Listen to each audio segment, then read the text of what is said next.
और वहीं राज्यसभा में बहस के दौरान गृह मंत्री अमित शाह ने मणिपुर के मुद्दे पर चर्चा के लिए विपक्ष को खुली चुनौती दी। गृह मंत्री ने कहा कि अगर विपक्ष मणिपुर के मुद्दे पर चर्चा करना चाहता है तो वो इसके लिए तैयार है। 11 तारीख को चर्चा के लिए खड़गे साहब हाँ बोल दे, मैं सदन में चर्चा के लिए तैयार हूँ। गृह मंत्री अमित शाह ने आरोप लगाया कि विपक्ष गठबंधन बचाने के लिए दिल्ली सेवा बिल पर एकजुट हो गया, लेकिन मणिपुर के मुद्दे पर चर्चा के लिए तैयार नहीं है। मैंने सदन के पहले दिन से आपको पत्र लिखा है मान्यवर कि सदन में कितनी भी लंबी चर्चा के लिए मैं तैयार हूं। मैं हर बात का जवाब दूंगा और ये मेरा संवैधानिक दायित्व। गृह मंत्री ने आरोप लगाया कि मणिपुर के मुद्दे पर विपक्ष चर्चा से भाग रहा है, सरकार हर सवाल का जवाब देने के लिए तैयार है। और वहीं दिल्ली सेवा बिल पर राज्यसभा में बहस के दौरान गृह मंत्री अमित शाह ने विपक्ष के गठबंधन के ऊपर बड़ा हमला बोला, जिस पर कांग्रेस अध्यक्ष मल्लिकार्जुन खड़गे ने आपत्ति जाहिर की। क्योंकि गृह मंत्री अमित शाह ने राज्यसभा में विपक्ष के गठबंधन पर तीखा हमला करते हुए कहा कि 5-10 लोगों को जोड़ दो, कुछ नहीं होने वाला है। 24 मई में फिर से नरेंद्र मोदी प्रधानमंत्री। जिस पर कांग्रेस के राष्ट्रीय अध्यक्ष मल्लिकार्जुन खड़गे ने आपत्ति जताई। 2024 के इलेक्शन को संदेश दे रहे यहाँ से कि हम जीतेंगे। मल्लिकार्जुन खड़गे ने कहा कि गृह मंत्री को इस मंच पर विपक्ष के गठबंधन पर टिप्पणी नहीं करनी चाहिए, जिस पर आगे गृह मंत्री ने जवाब दिया। मैंने सटल वे में ही करी थी, मैसेज आधा अधूरा गया था, खड़गे जी ने पूरा मैसेज डाल दिया, इसलिए मैं उनका धन्यवाद करना चाहता हूँ। इसके बाद दिल्ली सेवा बिल पर वोटिंग हुई और राज्यसभा से भी बिल पास हो गया।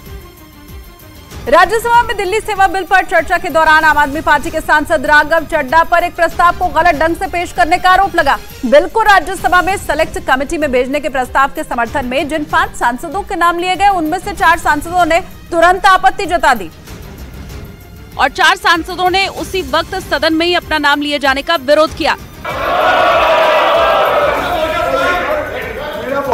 राज्यसभा में ये मसला खुद गृह मंत्री अमित शाह ने उठाया। उन्होंने इसे फर्जीवाड़ा बताते हुए तुरंत जांच की मांग की। ये प्रिविलेज का मामला है मान्यवर, इसको प्रिविलेज कमेटी में भेजा जाए।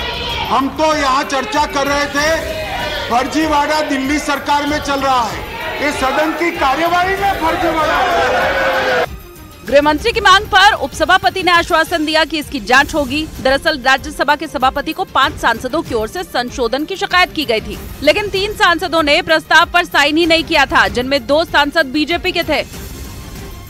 इसके बाद आम आदमी पार्टी के सांसद राघव चड्ढा के खिलाफ विशेषाधिकार खनन का प्रस्ताव तैयार किया, जिस पर उन 4 सांसदों ने जिन्होंने राघव चड्ढा पर उनकी सहमति के बिना ही उनके नाम के गलत इस्तेमाल का आरोप लगा दिया था। इससे पहले राज्यसभा के चेयरमैन के साथ गृह मंत्री अमित शाह और पीयूष गोयल की मीटिंग हुई, जिसमें राघव चड्ढा के खिलाफ विशेषाधिकार हनन प्रस्ताव लाए जाने पर सहमति बनी। इसके बाद ही विशेषाधिकार हनन प्रस्ताव पर 4 सदस्यों के साइन लिए गए, जिनके नाम बिना उनकी सहमति के जोड़े गए थे। इधर अपने ऊपर लगे आरोपों पर राघव चड्ढा ने कहा कि नोटिस मिलने पर वो इसका जवाब देंगे। राघव चड्ढा के खिलाफ बीजेपी सांसद सुधांशु त्रिवेदी, नरहरि अमीन, पी कोन्याक, बीजेडी सांसद सस्मित पात्रा और AIADMK नेता थम्बी दुरई ने विशेषाधिकार हनन की शिकायत की है।